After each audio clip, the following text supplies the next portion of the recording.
Just give everyone one more minute.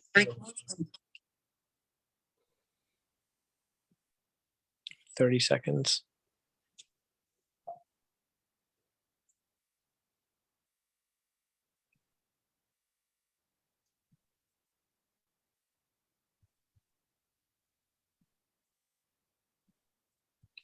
Assalamu alaikum, everyone. Welcome back to our virtual series. This is an incredible collaboration between ICB Wayland, Islamic Center of Boston, Wayland, and Qalam Institute, based in Texas. We're really fortunate to have Ustadh Qudsi here with us to discuss a very important topic in the Seerah. As you know, Seerah Nabawiyya, we've been speaking for about maybe 7 sessions so far virtual, or this is the 7th session, and we're talking about the Battle of Uhud today with Imam Harris. He is actually a Qalam Alamiya graduate from the class of 2020, so recently, and resides in Maryland, in the city of Owing Mills, and serves as the capacity of Imam at the Islamic Center of Owing Mills. As you know, the Battle of Uhud is a fascinating topic. It's a big topic, and inshallah, Imam Harris will do a great job in the next hour or so. We'll leave a few minutes for questions, inshallah. Imam Harris, you're on stage. بسم الله الرحمن الرحيم الحمد لله رب العالمين والصلاة والسلام على سيد المرسلين سيدنا ونبينا مولانا محمد وآله وصحبه وسلم. Assalamu alaikum wa rahmatullah. Apologies for my camera. It's a little temperamental sometimes. I'm going to go ahead and share my screen. Inshallah, give me 1 second. Let me just.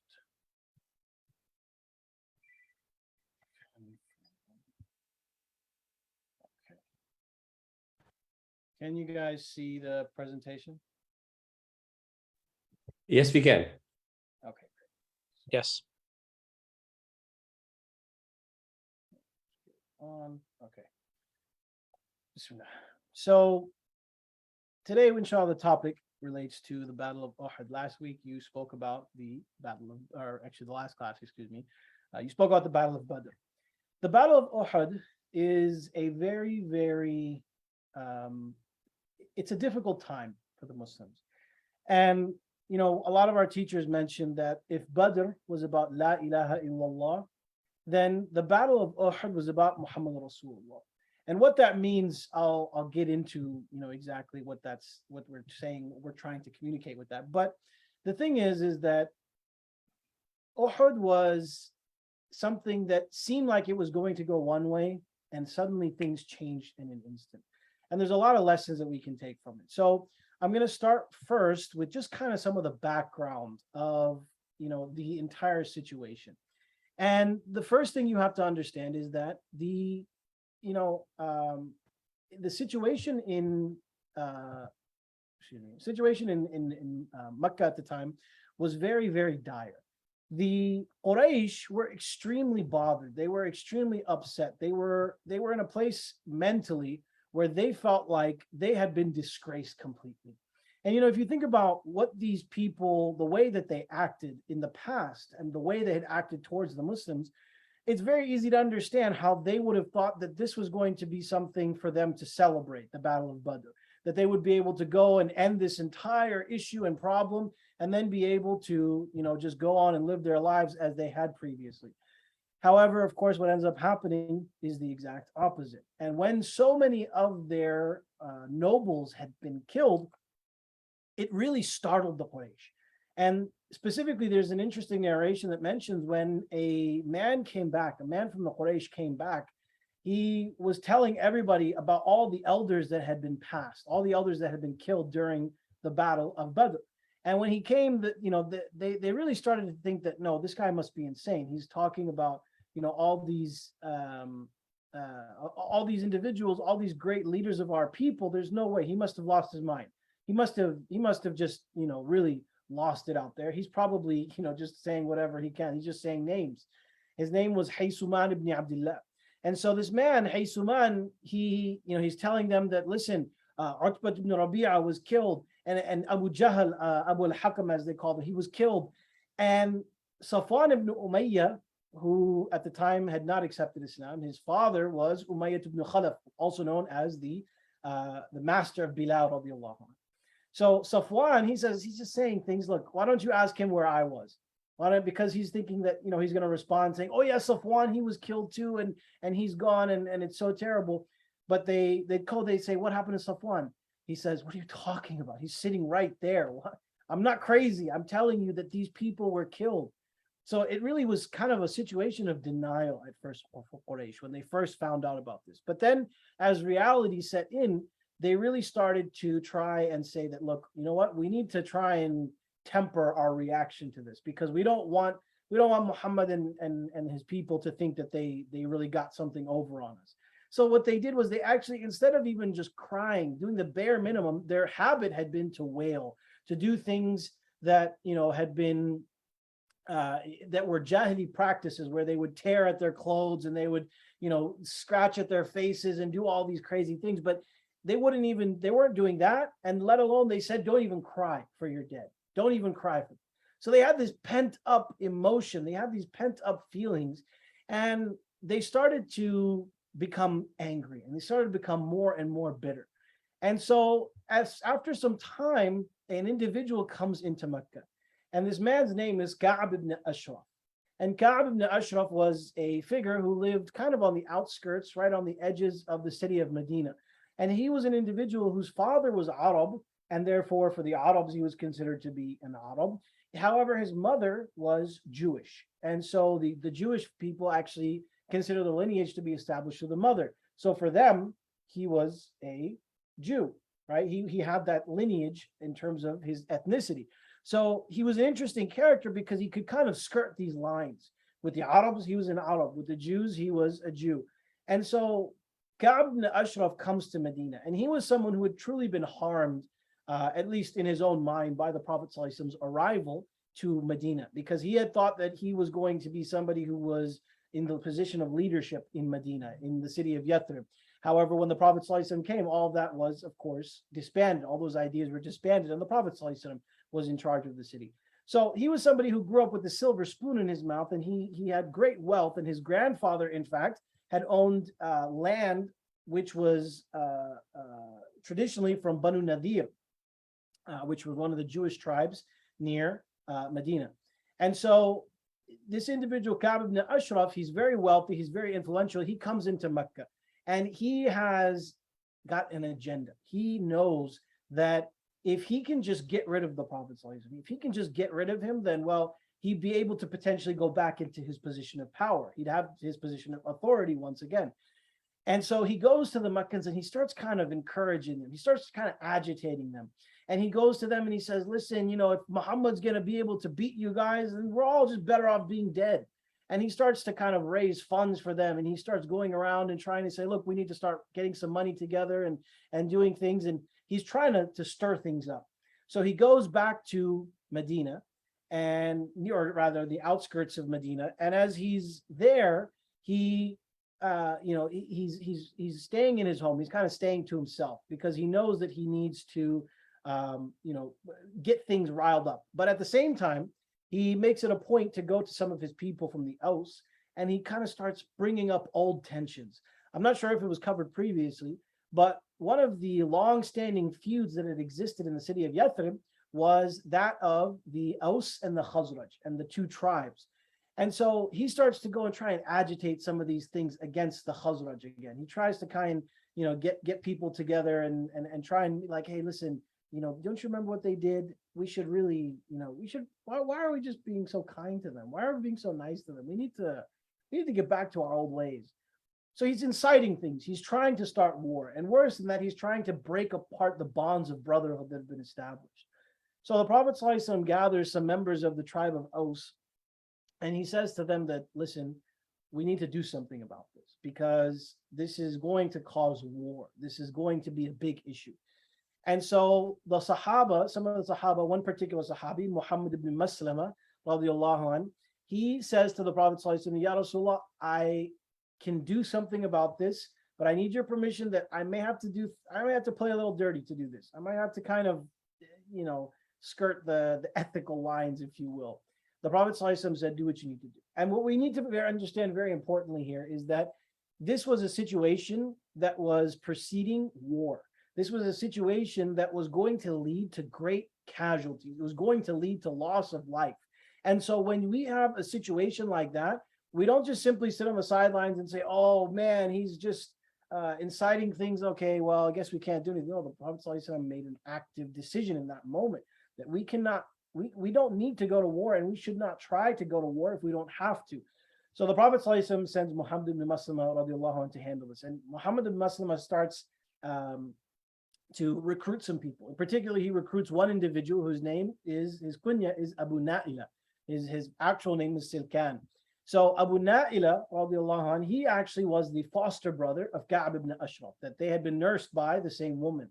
And so he has a relationship with him. And you have to understand the reason he needs Abu Na'ila is because Ka'b ibn Ashraf, like I said, he has this great amount of land. He lives in like this fortress. He lives in this place that's really kind of protected from anybody else. So he can't just go strolling up to his door and kind of talk to him. He has to find a way in. He has to open the door somehow. And this is what he's referring to, that he takes his foster brother and he says, listen, this is my plan. This is what we're going to do. So they go to the home of Ka'b ibn Ashraf, and Ka'b ibn Ashraf is very wealthy. He's somebody who has a lot, and he's very, very entitled as well. But the relationships that exist in terms of, especially like a foster brother, it's like your own brother, right? So Abu Na'ila and Muhammad ibn Maslama radiallahu anh, they go to Ka'b ibn Ashraf's fortress, to his home, and to be able to be let in, they ask, who are you? He says, I'm Abu Na'ila, I'm his foster brother, and this is my friend, he's with me, Muhammad ibn Maslama. So they go and they enter in, and Ka'b ibn Ashraf is very happy. He's very excited. He says, this is so great. I'm so happy to see you. How's everything going? And Abu Na'ila radiallahu anh says, yeah, alhamdulillah, I'm doing well. This is my friend here. His name is Muhammad ibn Maslama. I just wanted to introduce you guys, connect you. He says, oh, welcome. Any friend of Abu Na'ila is my friend. Feel free. You're welcome here. And so then they kind of just start talking, and Muhammad ibn Maslama, he kind of starts trying to hint at something, that he starts trying to kind of imply that he's not very happy as a Muslim. That he's kind of unhappy with the state of affairs. He's a bit unhappy with the situation. And, he's like, I think we need to do something about this. He said, and I kind of have an idea about what to do, but I don't have the money for it. I kind of need some funds to be able to enact this. And so, he starts thinking, hey, you know what? Listen, you have wealth. Would you be able to maybe lend me some money? Because then I could really help this situation, and it'd be good for all of us. Muhammad ibn Maslama is saying this. He's trying to kind of play some games. So Ka'b ibn Ashraf says, yeah, sure. As long as you give me some kind of, collateral, some kind of security deposit, no problem. The practice was that, okay, if you're going to borrow, let's say, 100 dirham, you would also give something valuable, some jewelry, something that would be held in its place until that money was given back. So he says, yeah, give me a security deposit. Ka'b ibn Ashraf was somebody who was very, very vulgar. He was someone who had a really, really bad reputation, particularly with women. He was very vulgar, and he was very obscene. He would do things, whether a woman was married or not, he would say things and do things that were completely inappropriate. And so in line with this, when Muhammad ibn Maslama asked for this loan, he says, yeah, you just give me irhanu, just give me a deposit. And he says, okay, well, what do you want as a security? He says, why don't you leave your wife with me? Why don't you leave your wife in my home? Now, Muhammad ibn Maslama, of course, he's boiling. He's thinking to himself, this guy. But he realizes that, I need to keep my cool. And so he says, how can I leave her here? If I leave her here, you're such an amazing man. You're so wealthy. And he says, I can't do that. Please, no, don't make me do that. He says, oh, okay, yeah, I'm pretty cool. You're right. So okay, why don't you leave your kids here? He says, come on, man. If I leave my kids here, then everyone's going to make fun of me forever. Everyone's going to say, oh, this guy, he couldn't even keep his kids in his own home to borrow money. He had to kind of ship them off. He said, no. And he says, okay, well, what do you have in mind? He says, I have an idea. Let me bring our weapons. How about you hold our weapons, our swords, all these weapons that we have. Why don't you hold those? They're very valuable. Why don't you hold those as your security deposit? He says, okay. Now, this was Muhammad radiallahu anhu's plan, because what he wanted to do was to be able to get weapons into this fortress. But how do you do that when it's a fortress? Well, you're bringing them in as a security deposit. So they bring in these weapons, and they leave. They come back later, and it's at nighttime. And so they bring in these weapons, as a security deposit, and they're about to place them down. And all of a sudden, Muhammad radiallahu anh, he says, hey, why don't we take a walk? Why don't we just take a nice stroll? Nobody's the wiser. Ka'b ibn Ashraf is, he's just thinking, oh yeah, of course, why not? We'll go, Abu Na'ila, we'll have a good time. So they're talking. So finally, they get to a certain point, and Abu Na'ila grabs Ka'b ibn Ashraf, and he says, now do it. And the Sahaba radiallahu anh, they're not assassins, okay? They're not professionals. And so they actually try to do it, but their swords clink together and they actually all miss. And then not only that, they start to try again, and there's some friendly fire. Somebody gets hit in the leg, and they're like, what are we doing? Until finally, Muhammad ibn Mas'ud radiallahu anh, he takes and finishes Ka'b ibn Ashraf. Now, once this is done, they go back to the Prophet ﷺ. He tells them, look, this is done. And the objective, again, the key point for us to understand is that this was all about trying to avoid war, trying to protect themselves from war. But unfortunately, the spark that Ka'b ibn Ashraf started, it was a problem. And it boiled into what was it tapped into that certain emotion within the Quraysh.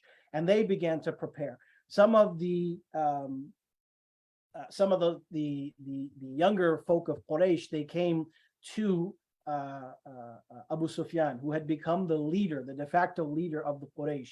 Ikrimah ibn Abi Jahl, Safwan ibn Umayyah, Abdullah ibn Utbah ibn Rabi'ah. These people came to Abu Sufyan. They said, look, we've been raising money. Let's start using this. Let's get our money together and let's start building an army to go out and take care of these guys. Not just this 1,000 people army. We're going to build an army 3 times that size. And we're going to go and they gather up some groups nearby, and they put together this army of about 3,000 people. 3,000 people. And amongst this group is one particular individual who goes by the name of Wahshi. Now, Wahshi is a slave, and he was owned by a man by the name of Jubair ibn Mut'im.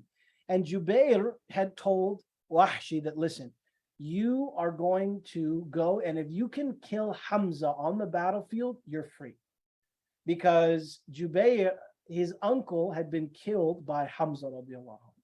So Jubair goes to his slave Wahshi, and Wahshi was an expert with the spear. He was like a sniper, if you will. And so he tells him, if you can kill Hamza, then you're free. Then you're free. And so he says, okay, I'm in, I'll do it, no problem. And they go, and this army gathers together. Again, 3,000 people gathering up. But more than just 3,000 people, they also took women with them. And this wasn't a custom that was typical. They wouldn't typically take their women with them because women were not fighters for the most part in that time. They were not enemy combatants. And so what was interesting about this was that they took the women because in their mind, their thought process was, well, okay, we take them because if we are at a place where we're about to run away, if we are worried that, we might lose some courage, we're going to turn around and see our women there, and we're going to know that we can't leave them behind, because then our names are disgraced. And this was all the Arabs at the time. This is all the Quraysh had, was their names. That was all they cared about. And so they said, look, we take our women and they're going to encourage us. And if we turn around and start to run away, they're going to encourage us to go back, because we can't just leave them. We have to, defend our honor. So all of them, all these 3,000 people gather together, and they march out towards the city of Medina. And at this time, the Prophet ﷺ receives news that this army is coming. And the Medinans, the Muslims, are in a very, very precarious position, because they realize that, this is going to be different. They're coming to our city to fight. Last time, it wasn't intended to be a battle. This time, they were coming for a fight specifically. Right. And so now we have to prepare in the same way. And the first thought that the Sahaba had, and even the Prophet ﷺ had, was, let's stay in the city, we'll fortify the city, and we'll protect within the city itself.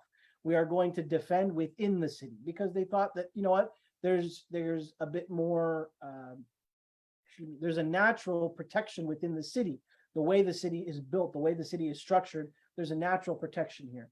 However, some of the younger Sahaba, as well as those who had, missed the Battle of Badr, because again, they didn't realize it was going to be a battle. They just thought they were going out to intercept this caravan for the Battle of Badr. So some of these individuals, they go to the Prophet ﷺ and they start trying to kind of really harriduhu, like they start to try and really encourage him that, Ya Rasulullah, why don't we go out? We're gonna beat them. Let's go and let's go to them. Let's take the fight to them. Why are we sitting here being defensive? Let's go out there and let's go fight.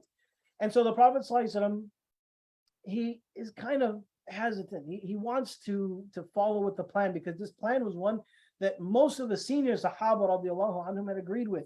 Umar radiallahu anhu, Abu Bakr radiallahu anhu, Uthman radiallahu anhu, Ali radiallahu anhu, all these companions had agreed to this plan of staying in the city, fortifying and fighting from there. But some of these younger Sahaba really were just so, active, and they were really trying to encourage the Prophet ﷺ for this. And so the Prophet ﷺ, he conducts Jum'ah, then he conducts a janazah, and then he goes to his home. And when he comes out of his home next, he's wearing his armor. He's wearing his armor. And the Sahaba radiallahu anhu see him, and some of the elders in particular, they see this and they go and they scold the younger ones. And they say, go to the Prophet ﷺ and apologize for this. We need to make things right. We need to do what our original plan was. And so they go to the Prophet ﷺ and say, Ya Rasulullah, we're sorry. We should have listened to you. We shouldn't have tried to encourage you.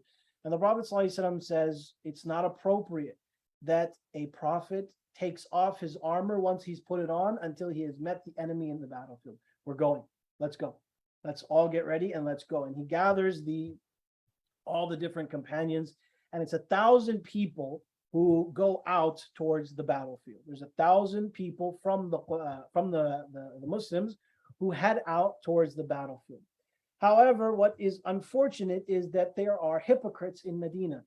And so the Prophet ﷺ, as they're heading out to this area, about 300 men had been brought by Abdullah ibn Ubay ibn Salul. And Abdullah ibn Ubay, who was the Ra'is al-Munafiqeen, who was the head of the hypocrites, he starts to speak very disrespectfully to the Prophet ﷺ. He says that, listen, I've been around Medina way longer than you have. I have been, in this place, and I know that whenever we go out of the city, we lose. Whenever we stay in the city, we win. And you're not listening to me. I told you something and you don't want to hear it. No problem. I'm not going to die for you just because, you tell me to. If you're not going to listen to me, why would I listen to you? This is how he speaks to the Prophet ﷺ. And so he says to his companions that, why don't we kill ourselves for him? And so the 300 of them leave. 300 men retreat. They leave this battle. They go back to Medina. And so when the Prophet ﷺ arrives, and when they're at Uhud, there's about 700 men. 700 men. And so the Prophet ﷺ specifically now has to arrange his men. He has to start to develop some strategy. He has to try and make some specific decisions, because they're not fighting based on numbers. This isn't a, your man against my man type of thing. This is your 3 men against my, 1 man, something in that range. It was basically in a range of about 3 to 1, right? Actually 4 to 1, in fact. So for the Prophet ﷺ, he gathers together all these, the 50 people in particular, 50 individuals who are archers. And he positions them in a very particular place. He has them stand behind the army, because behind, slightly adjacent to the army, is a mountain, is a smaller mountain where these archers have been positioned. And the issue with this smaller mountain is there's a path around it. There's a path behind it. And so right about in this area here, the Prophet ﷺ, he puts these archers, and I mentions it here, but they're kind of about here more so, staggered off to the side. And the Prophet ﷺ places them because there's a pathway that exists in this back area where the enemy could flank them. The enemy could come behind the Muslims and begin to fight them. So the Prophet ﷺ positions these archers and he tells them, do not move. Do not leave this place. Abdullah ibn Jahsh, radiallahu anh, who is the cousin of the Prophet ﷺ, he is made the leader of these archers. And the Prophet ﷺ specifically says, he's wearing white clothes, look for the white, stay with him, protect our backs. He says that even if we start to win, or even if it seems like we're losing, don't move until I come for you. He said, even if it seems like we're trampling them and we're running over them and we're going to have absolute victory, do not move until I tell you to. Do not move until I tell you to. This is, the Prophet ﷺ could not have given more explicit instruction. And so once he leaves these archers, now the army comes out and they stand to battle the Quraysh. And the battle begins in earnest and the Muslims are fighting and there's different individuals. The Prophet ﷺ himself expected that this would be very, very fierce battle. He expected this because after arriving at Uhud, he even put another layer of armor on. And the Prophet ﷺ, this is an important lesson for us because it shows and it highlights the importance of precaution. It highlights the importance of us taking our own precautions. Who has more tawakkul than the Prophet ﷺ? Nobody has more tawakkul than the Prophet ﷺ. No one has more belief and understanding of Allah subhanahu wa ta'ala than the Prophet ﷺ. However, he still is taking precautions in this moment that I still need to do my part. Where it's possible, where it's feasible, we still take precautions. So the Prophet ﷺ, he gathers together the different companions now as they're about to start the battle. And he asks them a question. He says, who is going to take my sword? Who is going to take my sword? And some of the Sahaba radiallahu anhum, they kind of stand up. Umar radiallahu anh, he's ready to take it. Different Sahaba, they raise their hands. And he says that who is going to give this sword its haqq? Who is going to give this sword its proper haqq? That are you going to truly live up to the rights this sword deserves? And so the Prophet ﷺ, at that point, when he says this, that are you going to give it its haqq? A lot of the Sahaba, they kind of hesitate. They retreat back a little bit. I don't know. I don't know if I want to be responsible for this. What if I don't give it its haqq? But one Sahabi in particular, he stands up. His name is Abu Dujana. And Abu Dujana radiallahu anh was one of the fiercest warriors of all of the Muslims. He was known as a great warrior. And so he stands up and he says, Ya Rasulullah, I will give it its haqq. I will give it the due right that it deserves. And so Abu Dujana is a fascinating character because he doesn't just take it and just kind of, okay, now I'm going to go line up in my position. Abu Dujana radiallahu anh, he gets the sword and he actually he does this like strut. He's kind of like doing this walk and he's kind of, he's this guy where it's, he's trying to motivate the Sahaba. He's kind of walking in this manner where it's like, yeah, I know I'm a cool guy. I know I know how great I am. And the Prophet ﷺ says that this is the kind of walk that Allah dislikes, except for in this situation, because he was trying to motivate his companions. He was trying to motivate the companions. And he did so because they see this swagger from him and they see him walking around in this manner where he's like, I've got this. I'm not going to fall today. I'm going to go and I'm going to cause some real damage today. And the Sahaba radiallahu anh, how can you not feel excited seeing that? Your companion, your brother, he's ready to go. Now you start to feel ready. Let's go. I'm ready too. I'm going to be right behind Abu Dujana. And Abu Dujana radiallahu anh, the reason there's a red bandana on the screen is because he had this particular red bandana. And when he put it on the battlefield, the Sahaba used to say, the Ansar in particular, because he was an Ansari companion, they used to say that this bandana is the bandana of death. You see this bandana on the battlefield and you're an enemy combatant, it's probably the last thing you're going to see, right? He was just a fierce warrior. And when he goes onto the battlefield, there's so many different stories, subhanAllah, about him, where he goes and he sees a man on the battlefield who's very, very fierce, who's fighting and just tearing through the Muslims on the battlefield. Abu Dujana radiallahu anh, he just deflects his blow with his shield, and this man is large. He's very, very big. Abu Dujana radiallahu anh, he deflects his blow with his shield, and then he goes and he kills him with one strike. Then another individual comes, another from the Quraysh, who's fighting. And he's acting in, again, a vile manner. He's going around, he's saying, who's going to come? Come to me, all you people. I'm going to gut you like the animals that you are. Come to me.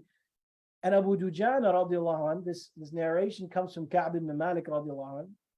Ka'b, radiallahu anh, he sees Abu Dujana kind of notice that this person on the battlefield, he notices that this person is trying to kind of call people to him. And so Abu Dujana, radiallahu anh, he rushes towards him. He charges at him. And he goes after him. And this man, it's mentioned, Ka'b radiallahu anh, it's a little graphic, but Ka'b radiallahu anh, he takes his sword, and we have to understand that this is war. This is a battle. This isn't, hey, we're having fun. Oh, did you see the movie last week? This is you die or I die. And we need to understand and accept that this is a reality. This is something that happened. And you don't just, kind of try and be the nice guy when you're in a battle, when you're trying to win and trying to defend Islam as a whole. You don't just say, oh, I'm so sorry. Do you need a Band-Aid? No, you fight fiercely. Abu Dujana, when he sees that man who was saying, who was going to come and let me gut him like a fish or get him like the animal you are, Abu Dujana rushes towards him and he cuts through him in one strike, cuts through the man almost in half. And so then afterwards, again, going back to the way that he has this swagger that he has, Abu Dujana radiallahu anhu, he pulls down his bandana. He turns around to see Ka'ab, who was injured off to the side. Ka'ab bin Malik, he says, hey, Ka'ab, you see that? Yeah. By the way, my name's Abu Dujana, just so you know. And so then he puts it back up and goes back into the battle. So Abu Dujana was someone who was very fierce, and he's giving the sword of the Prophet ﷺ its right. However, when he goes out towards he's in the back of the Quraysh's ranks and all the battle is occurring, he sees that there's somebody who's really riling people up, pushing people to go, and their face is covered, and they're riling people up and saying, go back to the battlefield, and he's about to go and kill this person. Well, all of a sudden he realizes, because he hears this whimper, that it's a woman. It's Hind bint Utbah, who was the wife of Abu Sufyan, and she whimpered in this moment, and he pulls himself back because he had made a promise to the Prophet and he's not going to dishonor this sword, because the Prophet forbade killing women and children. You didn't do that. Everybody else may have done that. Everybody else may have had taken a scorched earth approach, but we don't do that. We as Muslims have ethics, even in battle, even in war. And so in the midst of this, then Abu Dujana, he goes back into the battle, and the battle is fierce, but the Muslims seem to be winning. The believers are winning. And as things are progressing, we have on the side of the Meccans, Wahshi kind of just hanging back. Wahshi has there for one particular job. He has one job and he's not there for anything else. He says as much. And so he's kind of just hanging back and waiting and watching and trying to see where Hamza radiallahu anhu is. And he goes over to the flank of the army, and he finally sees Hamza radiallahu anhu. When he sees Hamza, he kind of prepares and he kind of cocks back with his spear. And this was a shorter spear that he had. It was something that he could really throw with a great velocity and accuracy. If you imagine, for example, like a pitcher, somebody goes and throws for like 100, 101 miles an hour. Like that's the kind of strength he had, where he could just take this thing and really send it. So Wahshi, he finds and sees Hamza radiallahu an, and so he prepares, he gets back and he throws his spear. And subhanAllah, the spear, it pierces and it goes through, basically makes a hole in Hamza radiallahu an. And Hamza radiallahu an, he kind of, at first when it hits him, he kind of just stands there. And then he looks over to see Wahshi. Wahshi says that I saw him look at me and I got worried for a second. Even though he had the spear going through his chest, he said, I got worried for a second, because then Hamza radiallahu anh started to kind of walk towards him until his power, his ability all left him and he collapsed in that moment. Wahshi went back to that spear and he took it out of Hamza radiallahu anh. The story of Wahshi is very interesting because he was granted his freedom after this. And during the Fath Makkah, during the conquest of Makkah, he fled from Makkah because he was afraid. He said, I killed the uncle of the Prophet. What can I do? What am I going to do? How could I go back to him? And he flees to the Sham area. However, not long after, he realizes that Islam is coming there and Muslims are coming there, and he starts to get worried. And he's getting ideas about fleeing again when somebody says to him that, wait, what are you doing? What? Don't you know that Islam, yahdimu ma qablahu? Don't you know that when somebody accepts Islam, it completely erases all their bad deeds, that you'll be forgiven? And the Prophet ﷺ doesn't kill his people. So you can go and become Muslim and you'll be safe. Why are you acting this way? So Wahshi takes this into consideration. He goes back to Medina and he accepts Islam. He says, Ashhadu annaka Rasulullah. He goes to the Prophet ﷺ and he tells him, Ashhadu annaka Rasulullah. But he's kind of hiding his face when he goes back. And the Prophet ﷺ is looking, says, Wahshi, is that you? Anta Wahshi? Are you Wahshi? He says, yes. And so the Prophet ﷺ says, come, Uqud, sit. I want you to tell me exactly what happened with Hamza. And this is years and years after. Now Wahshi sits down and he tells him the story. And the Prophet ﷺ, he just, in the moment, he says that, I need some space right now. I can't really be around you right now. So if you could just give me some, because when I look at you right now, all I'm seeing is my uncle. And I'm thinking about the death of my uncle who was so beloved to me. The Prophet ﷺ asked him to, then he respects it. And he actually lives in Medina until the death of the Prophet ﷺ. And so he didn't just get kind of pushed away or he didn't get exiled or something like that. No, he lived in Medina. but he makes mention that he would stay off to the side a bit and kind of remain to himself some more than he would being right in front of the eyes of the Prophet ﷺ, because he knew that it would bother him. Later in life, after the death of the Prophet ﷺ, there was a false prophet who emerged. His name was Musaylamah ibn al-Kadhdhab. Musaylamah al-Kadhdhab, excuse me. His name was Musaylamah, and they called him al-Kadhdhab, the liar. Now Musaylamah, he basically began to preach and try to tell people that he was a prophet. And his influence had begun to spread, and the Muslims, after the death of the Prophet, so they went to go and fight him. And it was at the Battle of Yamama in particular where they're there, and Wahshi, remember what I said, Wahshi retrieved the spear from Hamza radiallahu anh. He took that very same spear and he never used it again until this battle. And when he goes out to this battle, he is just looking for Musaylamah. He's looking for this man who has besmirched the honor of the Prophet ﷺ. He's called him a false prophet. He's trying to call people towards this ignorance. He finds him finally, he kind of waits, and he prepares to cock back and throw that spear and to find his redemption, which in the eyes of Allah, he didn't need redemption. In the eyes of the Prophet ﷺ, he didn't need redemption. He was forgiven. It was all forgiven. But for himself, for his own heart, he needed this. And so he kind of prepares, and as he's about to throw his spear, he sees somebody rushing towards Musaylamah. And he knows he has to act fast. So he throws his spear, and when the spear hits, it's right before this fighter gets to Musaylamah. And when it gets there, that fighter just finishes him off at the same time. And the fighter turns around, and it's Abu Dujana, radiallahu anhu. It's a nice little comeback to this. But Wahshi, radiallahu anhu, found his redemption, his personal redemption. And so now Hamza radiallahu anhu, in terms of the battle, at this point in time, Hamza radiallahu anhu has been killed. And the believers as a whole are winning the battle, but then things start to shift because Mus'ab ibn Umayr radiallahu anhu is killed. And Mus'ab radiallahu anhu was somebody who looked very much like the Prophet ﷺ.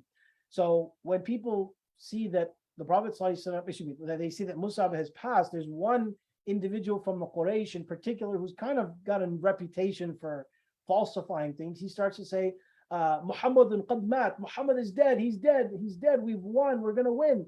And this shakes people up. Right? And not only they're winning in the moment, but then it shakes them up, and they start to kind of lose a little bit of morale. At the same time, however, as the victory seems imminent, the archers, who the Prophet ﷺ had told, don't move no matter what until I come get you. These archers, they start to see that the battle is being won. We're good. We're going to lose out from the spoils of war. And they, unfortunately, go and they disobey the command of the Prophet ﷺ. They rush out towards, about 40 of the 50 archers rush out to the battlefield because they want to get spoils of war. They want to collect the animals and the swords and all these things that are left on the battlefield. And these 10 individuals who are left, Abdullah ibn Jahsh radiallahu anhu in particular, he's saying, no, don't leave. The Prophet ﷺ said, don't leave. And unfortunately, because they do leave, you see here that there was 3 armies, 3 regiments, if you will.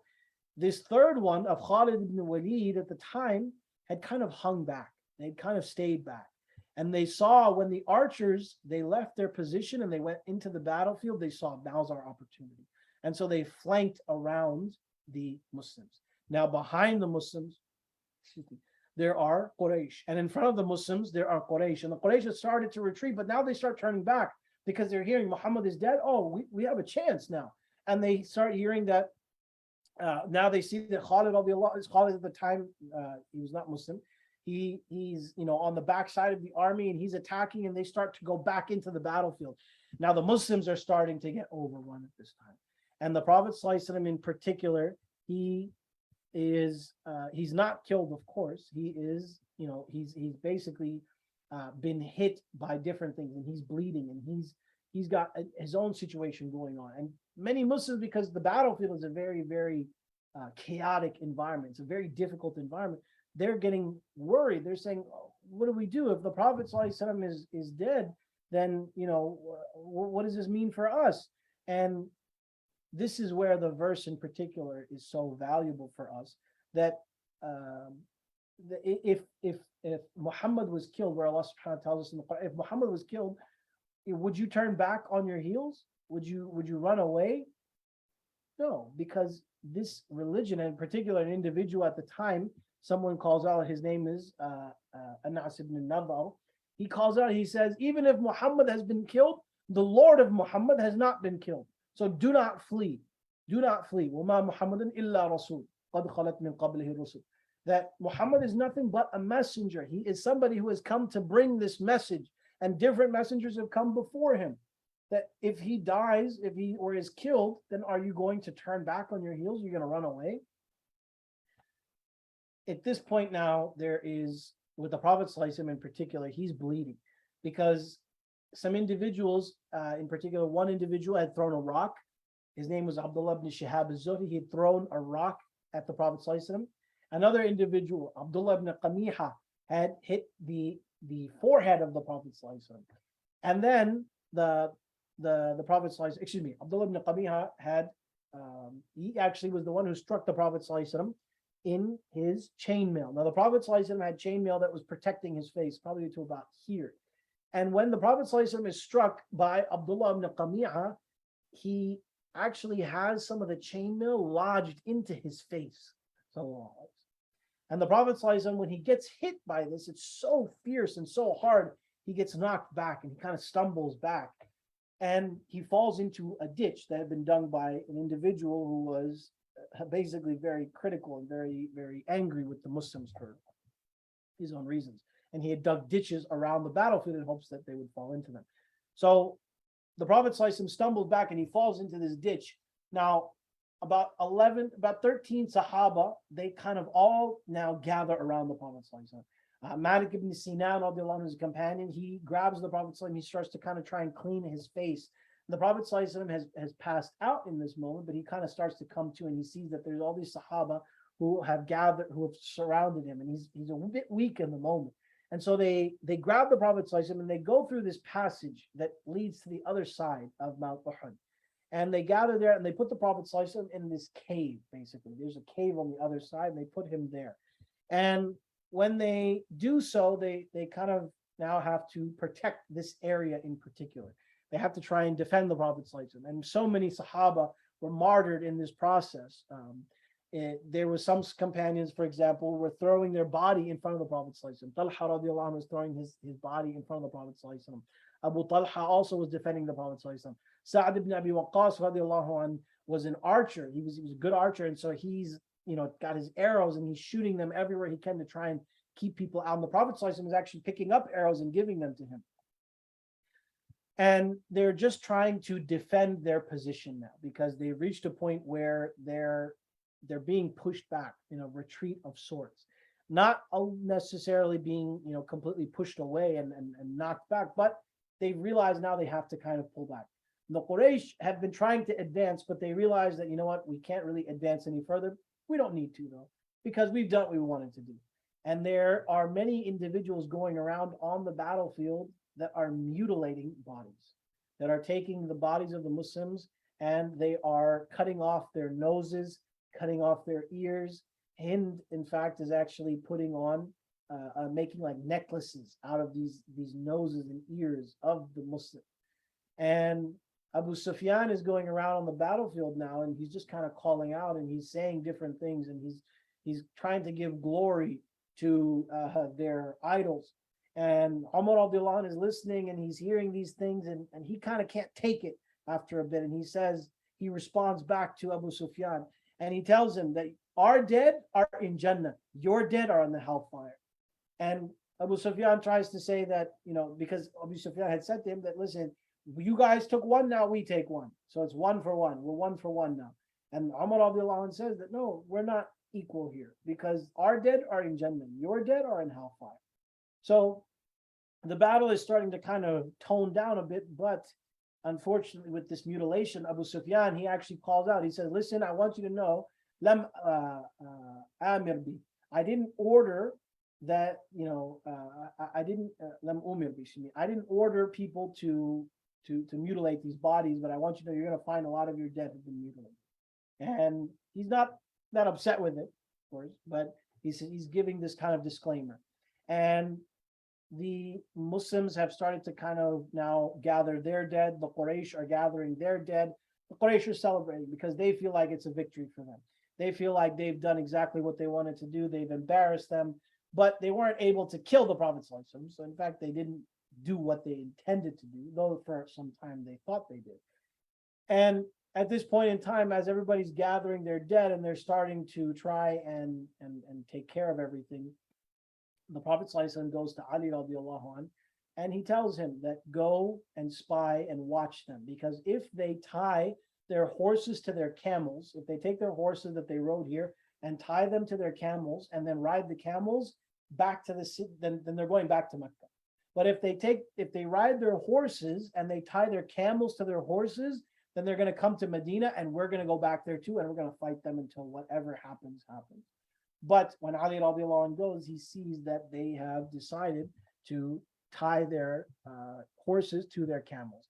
And as a result, they are ready to leave. They are ready to go and head back to Mecca.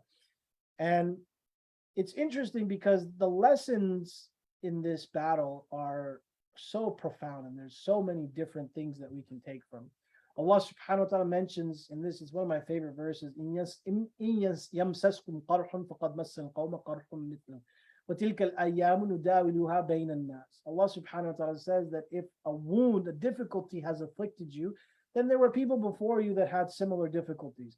وَتِلْكَ الْأَيَّامُ نُدَاوِلُهَا بَيْنَ النَّاسِ. These are the days that we alternate for people. This verse in particular, I think about a lot because there's so many different things to understand. And in particular, it's that some days are just great days. Some days, unfortunately, though, are not great days. The day and the battle of Uhud was a lesson in Muhammadan Rasulullah, as I mentioned in the beginning, because La ilaha illallah, people believed, they accepted, they fought, and they were rewarded for their belief with angels coming down and helping them to rout an army that was 3 times their size. Now an army came that was 4 times their size, and they were on the precipice of victory. But what led them to be in a position where it's closer to a tie and maybe even leans a little towards the other end, what led them to that place was the fact that people did not listen. That when the Prophet ﷺ says something, we listen, no matter what. And of course, we respect the Sahaba, and Allah subhanahu wa ta'ala, the Prophet ﷺ in particular mentioned about those companions who fled, who ran away from the mountain, the archers who left the mountain, even though they weren't supposed to. The Prophet ﷺ said, Afallahu anhum. Allah has forgiven them.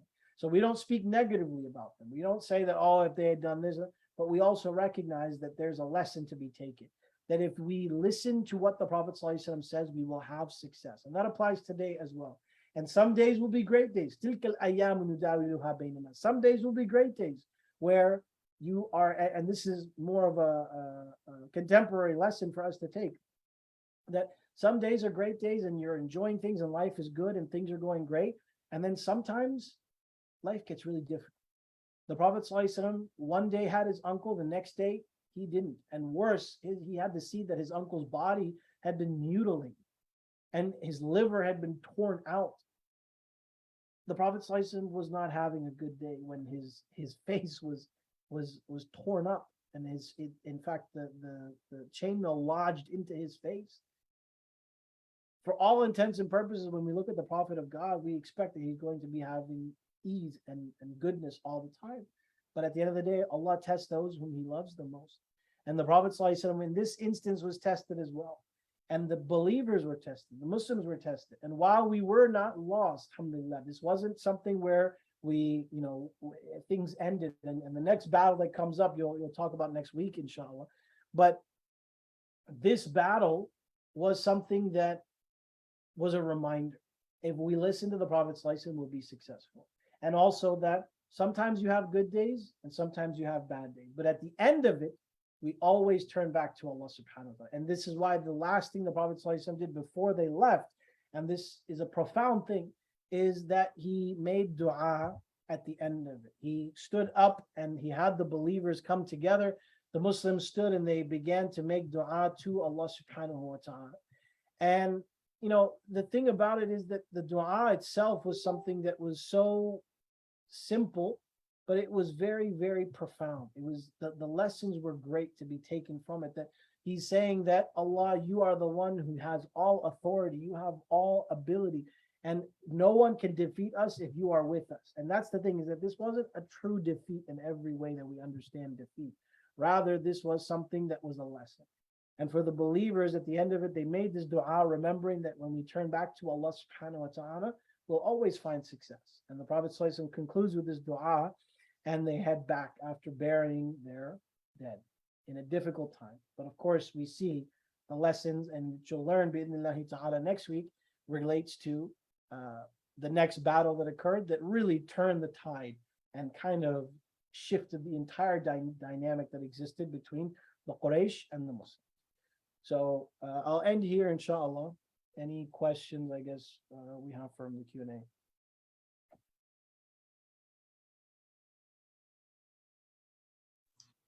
Imam Harris, Jazakumullah khair. That was really a beautiful and detailed account. We're open for questions now. You can either unmute your microphone and ask, or you can type in the chat. We're watching the chat as well.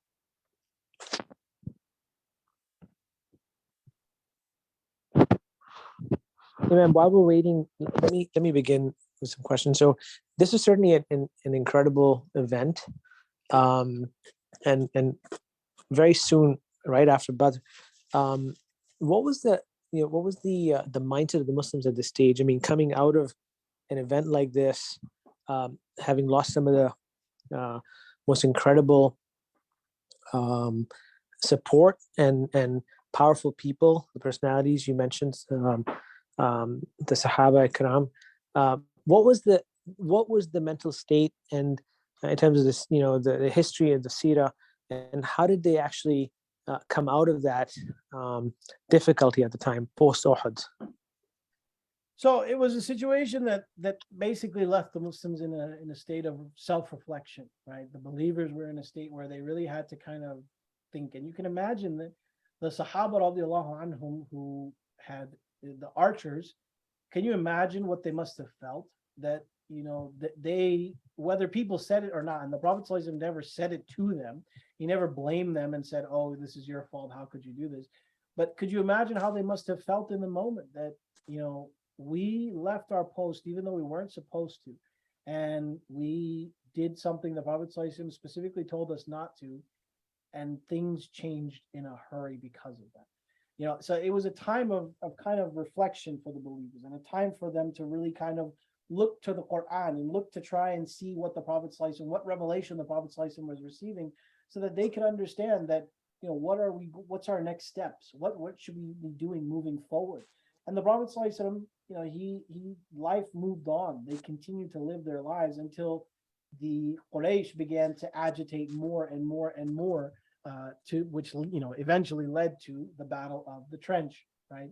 And so there's not any particular thing that I can probably get into, but the big thing to kind of take from is just that it led to a period of great reflection and really kind of examining and doing that internal muhasabah, internal reflection, that allows people to be able to move forward, right? And I think that's a very important thing that we see, that once this difficulty occurred, it wasn't just, oh, well, too bad. No, it was, let me think about what I could have done better.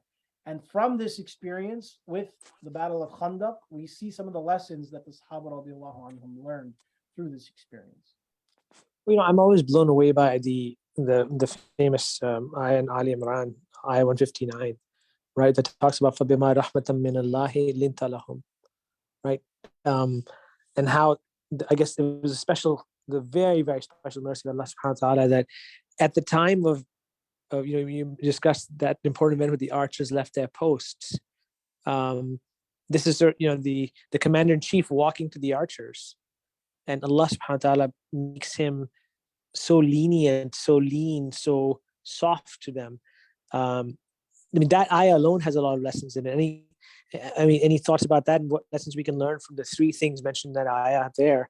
How he treated those archers who had made the biggest mistake, probably of their lives, would probably deserve to be court-martialed or probably be executed. Probably in today's day and age, probably get executed.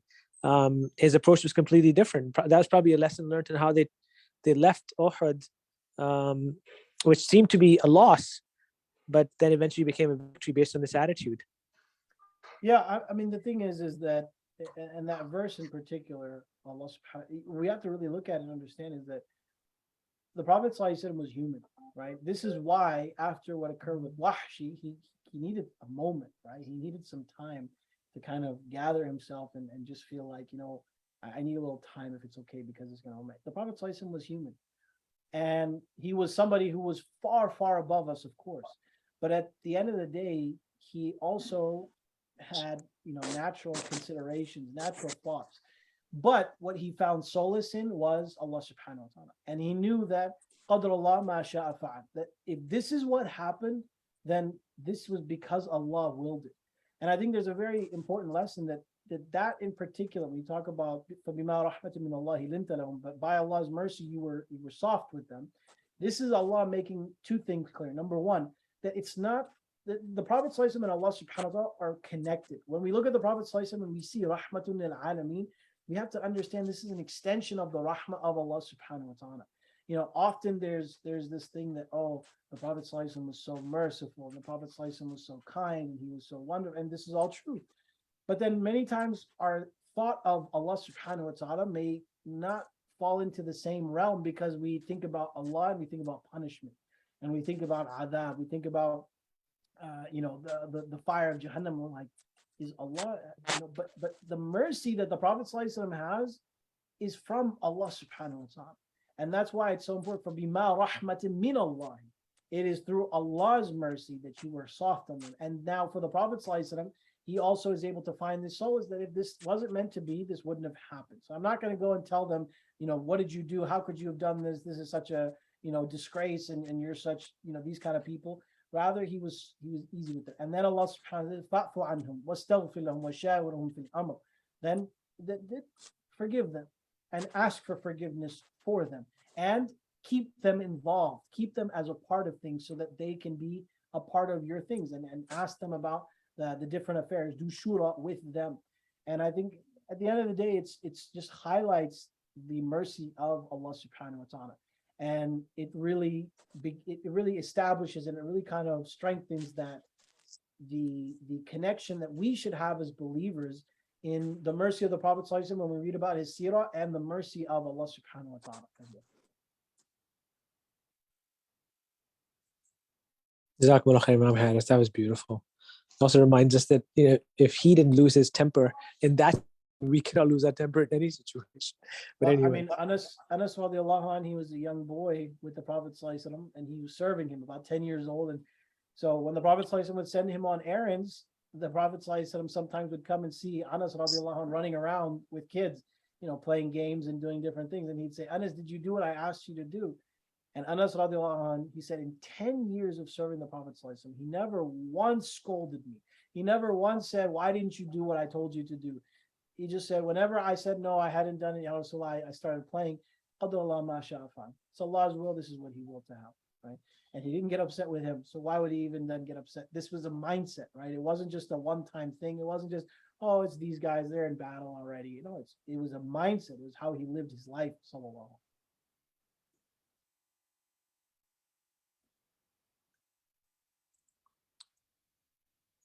Great. I think you got some laudatory comments in the chat. Imam, thank you so much for an incredible lesson. We come back inshallah next week for the Battle of the Trenton.